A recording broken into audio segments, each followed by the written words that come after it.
My boss gave me one rule as a 911 dispatcher. If a call comes from the old house on the county line, you let it ring. Last night, I answered. So, I've been a 911 dispatcher for 12 years, the last 7 on the graveyard shift. You think you've heard it all after that long? The drunks, the domestics, the panic fumbling for words after a car crash.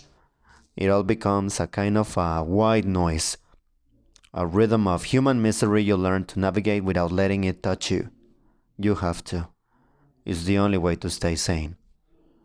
My district is a sprawling, sleepy county that dies after 10 p.m.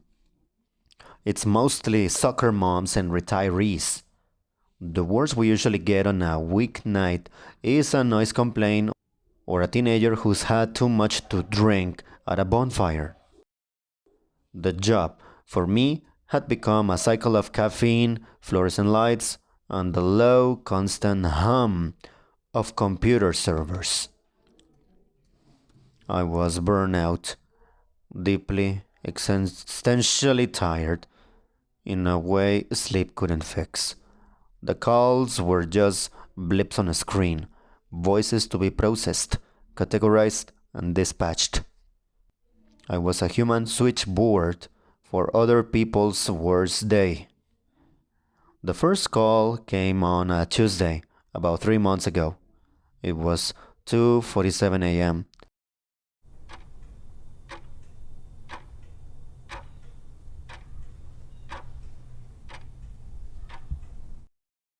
The deadest hour of the deadest night. The line lit up on my console, but not in the usual way. It wasn't a cell call with a GPS ping or a landline with a registered address. It was just a raw signal designated as an unregistered VoIP. Not unheard of, but rare. I clicked it open.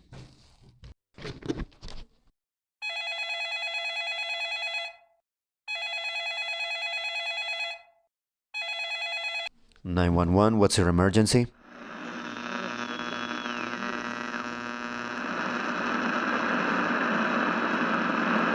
Can't hear me. Static. A thick, wet sound, like listening to the radio underwater. It crackled and popped, and underneath it, I could just barely make out a sound. A whisper. "Hello? Hello? Can you hear me?" Hello, can you hear me? It was a child's voice. A boy, I thought, maybe 7 or 8. He sounded like he was trying to talk without moving his lips. "This is 911. I repeated, my voice a little louder, a little clearer. "I can barely hear you. What is your emergency?" The static swelled, almost swallowing his voice whole. He's back. The man in the mask is back. A chill, cold and sharp, went down my spine. It was a professional chill, the one that tells you that this is real. This isn't a prank. Okay, son, where are you? I need an address. Okay, son, where are you? I need an address. Hurting mommy. Dad is asleep on the floor. He won't wake up. The whisper came again, breaking with a sob.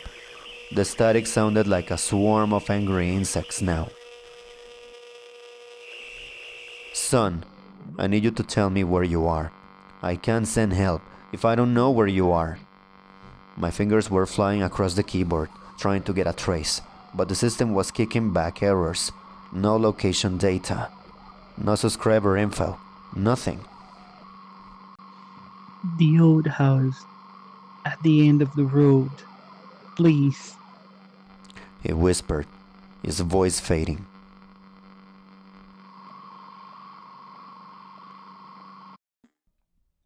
Then the line went dead. Not a click, not a hang up. It just ceased to exist. One moment it was there, a line of static and terror, and the next it was just a dead channel. Even without an address, the old house at the end of the road was enough. Out of the western edge of the county, there's a long unpaved road that just sort of peters out into the woods, and at the end of it, there is one house, a big, derelict Victorian thing that's been empty for as long as anyone can remember. It was a local legend, the kind of place kids dare each other to spend a night in. I dispatched a patrol car, my senior officer, a guy who's been on the force since before I was born, came back over the radio about 15 minutes later. His voice was flat, laced with the kind of annoyance reserved for rookies and time wasters. Dispatch car trail here. The property is secure. No signs of forced entry. Place is boarded up tighter than a drum. There's nobody here. Hasn't been for 50 years by the looks of it. 10-4, car 12, I said, my own voice betraying none of my confusion. Are you sure? The caller was a child. He said his family was being attacked.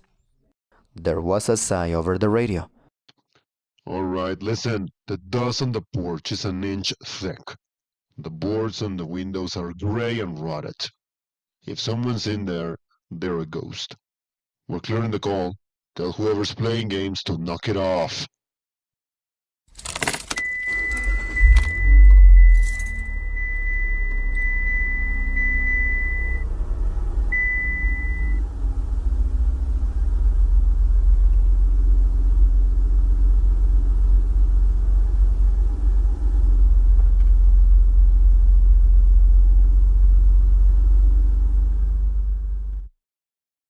I looked it as unfounded and tried to put it out of my mind. A prank? A prank. A sophisticated one. Maybe using some kind of voice changer and a VoIP spoofer. Kids these days. I was too tired to care.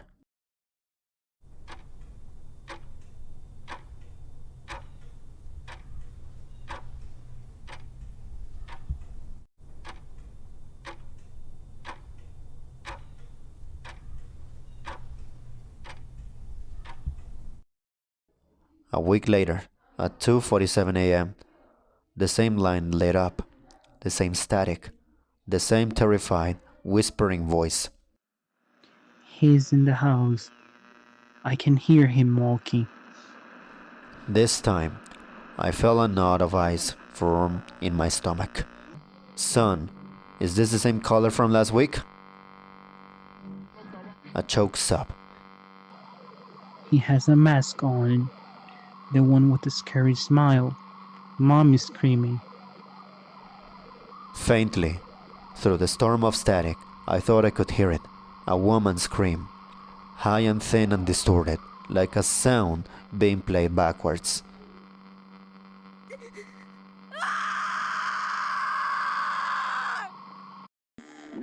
I'm sending help, I said, my voice tight. Stay on the line with me. Can you hide? In the closet. He's coming up the stairs. I can hear his feet. He whispered. Then the line went dead. I dispatched 2 cars this time. I told them it was a repeat call, possibly a hostage situation.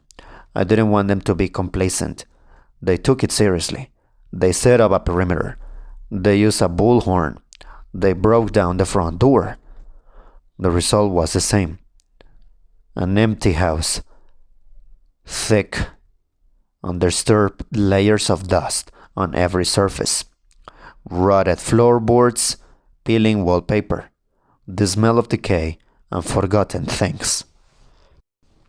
No footprints, no child, no man in a mask. No sign that a human being had set foot in that house in decades. My supervisor pulled me aside the next morning. He's a large, patient man who has the wary look of someone who's seen it all twice. He told me to drop it. It's a glitch. he said, not meeting my eye. Some kind of cross chatter from another jurisdiction, or a recurring electronic echo. Don't waste county resources on it. If that call comes in again, log it and move on. But I couldn't. The voice, it was too real. The terror in it was primal. You can't fake that.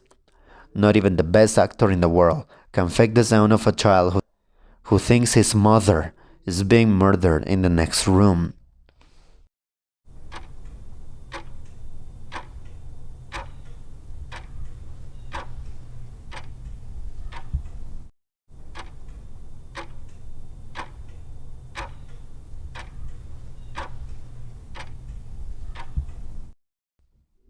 The calls kept coming, every Tuesday like clockwork. 2:47 a.m. Each call was a slightly different piece of the same horrible puzzle. He's hurting Daddy now. There's so much red. Mommy stopped screaming. He's looking for me. I can hear him opening doors.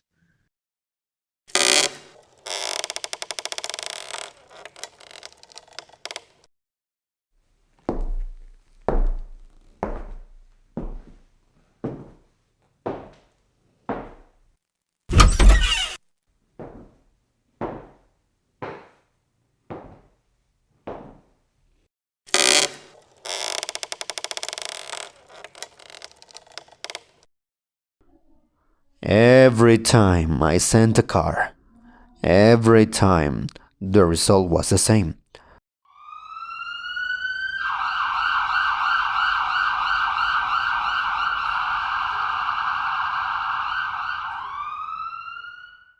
The cops got angrier.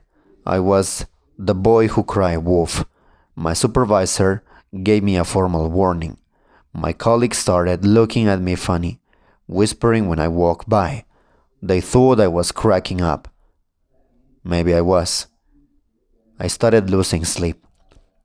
On my nights off, I'd find myself staring at the clock, my heart pounding as 2:47 approached.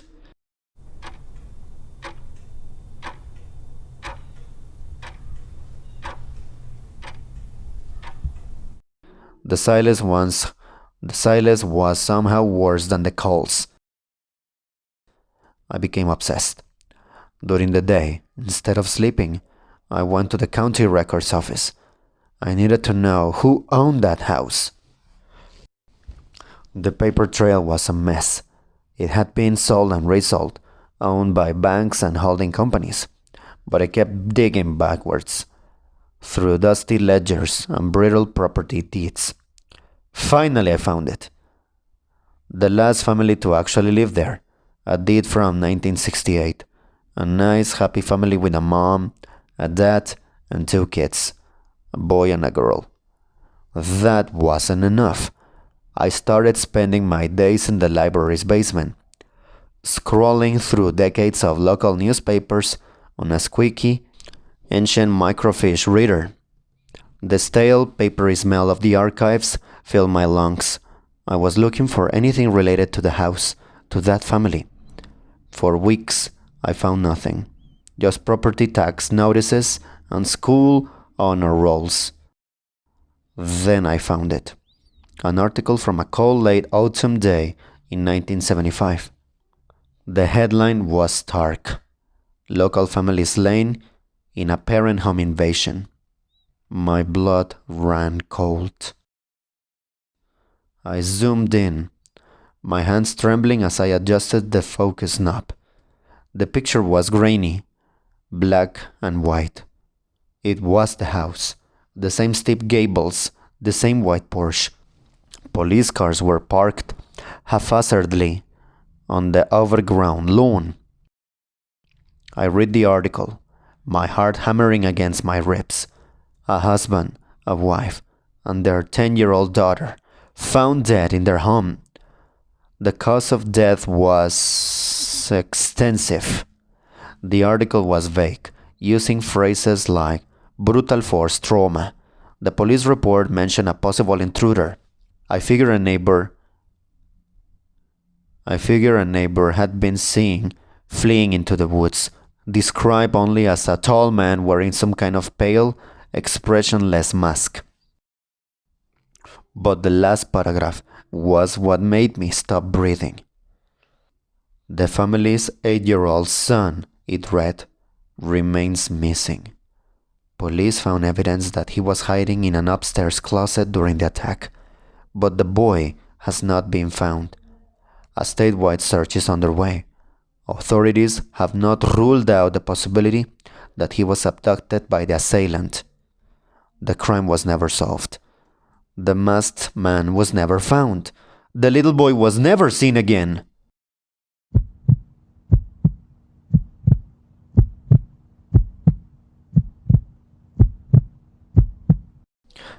I sat back in my chair.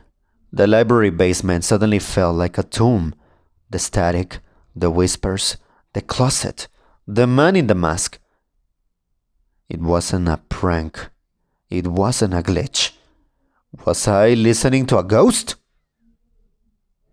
The next day at work, I felt broken. I walked into the dispatch center like a zombie. The hum of the server sounded like a funeral dirge. I couldn't keep it in anymore. I had to tell someone. I grabbed my supervisor and one of the oldest dispatchers, a woman who had been there for 30 years, and I dragged them into the break room. I laid it all out.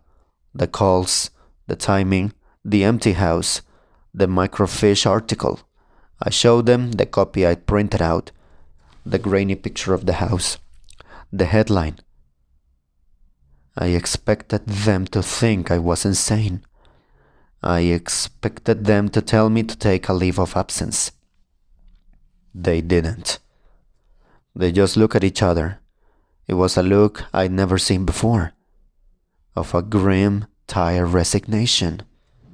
My supervisor sighed, a heavy, rattling sound, and rubbed his temples. The older dispatcher, she just stared at the article, her face pale. So it started again. She said, her voice barely a whisper. What do you mean, started again? What do you mean, started again?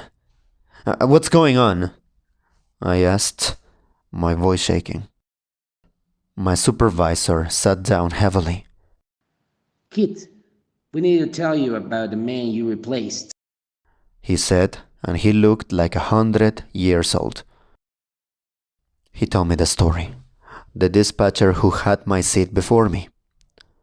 He had been a good man, sharp, dedicated. About a year before I was hired, he started getting strange. He was obsessed with a specific address, the old house at the end of the road. He kept sending cars out there, insisting that there was a child in trouble.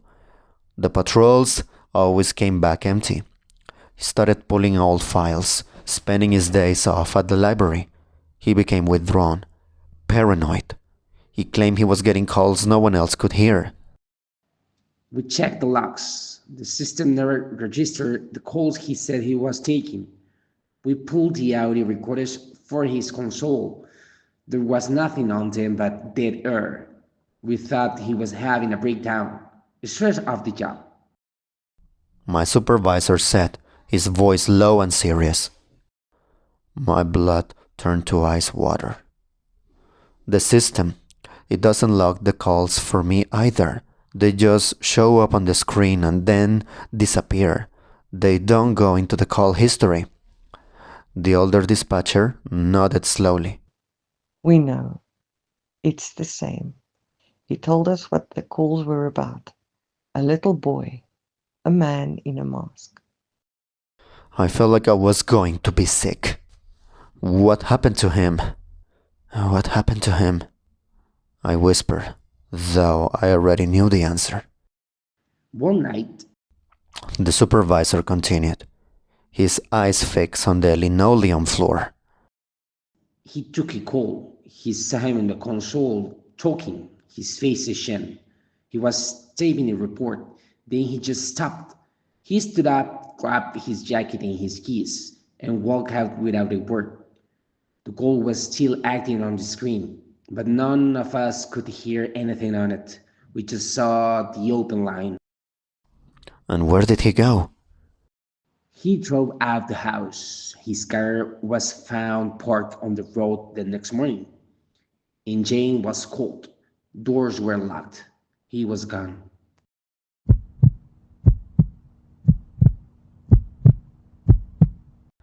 The silence in the room was absolute.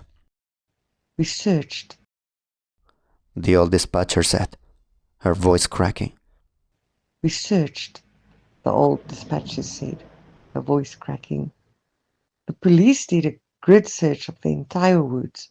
Dogs, helicopters, the whole 9 yards. They went through that house from the attic to the cellar. They found nothing. No sign of a struggle. No footprints. No him. He just vanished. Wiped off the face of the earth. I stare at them, my mind struggling to process what they were telling me. Why didn't you warn me? I stammered. How could we? My supervisor shot back, his voice racing with a frustration that had clearly been festering for years. Hey, new guy, welcome aboard. By the way, this console might be haunted, and the last guy who sat here disappeared. Don't worry about it. You'd have thought we were crazy. We thought he was crazy until you came in here today with the same damn story. He leaned forward, his eyes locking onto mine. This is what you're going to do. The next time that line rings, you do not answer it. If your answer bad mistake, you hang up immediately. You do not talk to him. You do not engage. You terminate the call and you clear the line. That's an order. Do you understand me?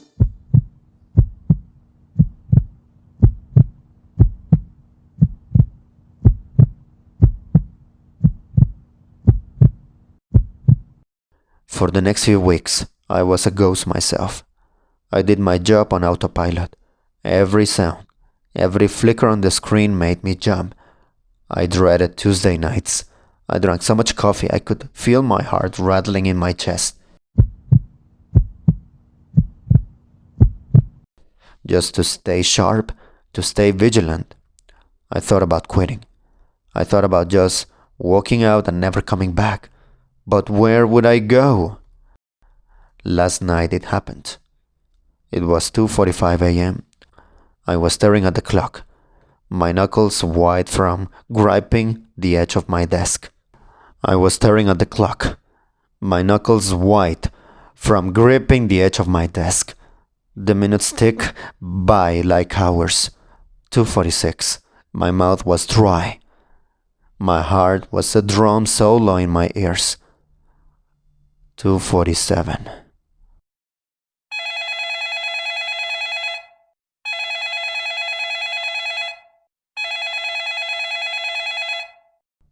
The line lit up.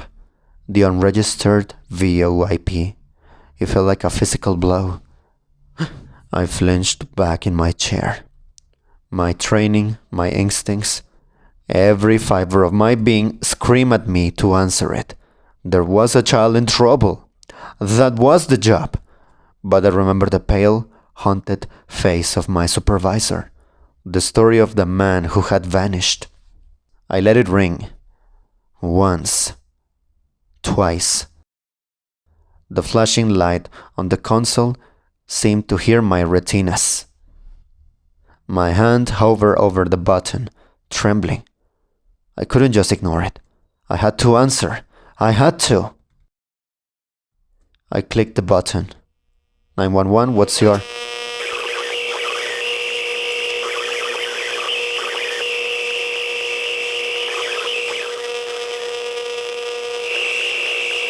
The static was a roar, louder than it had ever been.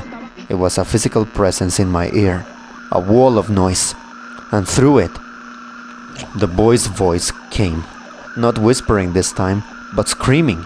It was a raw, rugged sound of pure agony and terror.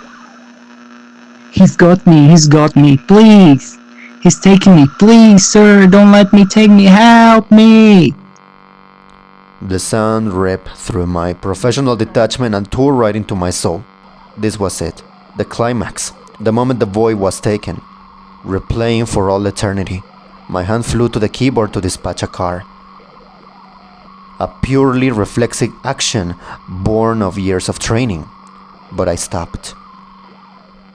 My fingers froze over the keys. He's gone. This already happened. It's not real. The boy was sobbing now, his screams turning into choke, grasping please. Please. You promised. You said you'd send help.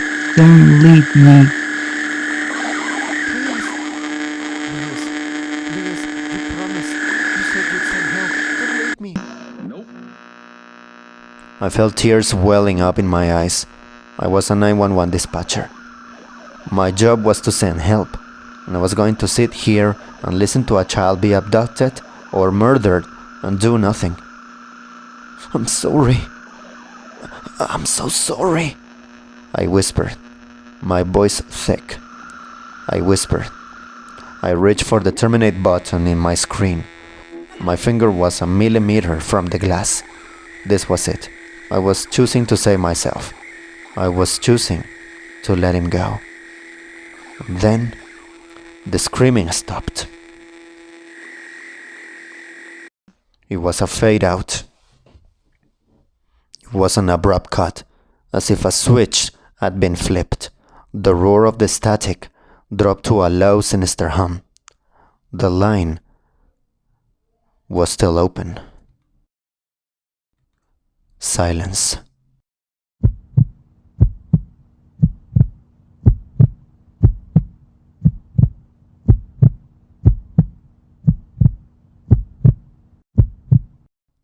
My heart was in my throat. Did I do it? Then a new sound came through the headset. It wasn't the boy. It was a man's voice. A whisper, just as terrified of the child's had been, but older, hoarser. It was distorted by the same underwater static, the same swarm of electronic insects. It was a voice trying to push its way through an impossible distance, through time itself. It was a voice I felt, deep in my bones. I should have recognized it from an old staff photo in the hallway. The whisper was faint, but utterly, terrifyingly clear. He's here. He's here. I froze, my finger hovering over the screen. The voice was racked, desperate, broken. He sees you. Through the line, he's looking right at you. He sees you. Through the line. He's looking right at you.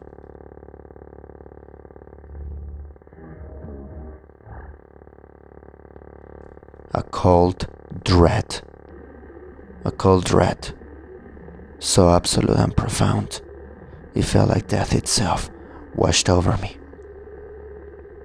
I slowly, involuntarily looked up from my console, across the darkened dispatch center, towards the plate glass windows that look out into the night. There was nothing there but the reflection of my own terrified face in the glass, my skin pale in the glow of the monitors. The whisper in my ear continued, a final chilling plea from a place beyond hope. Please get me out of here.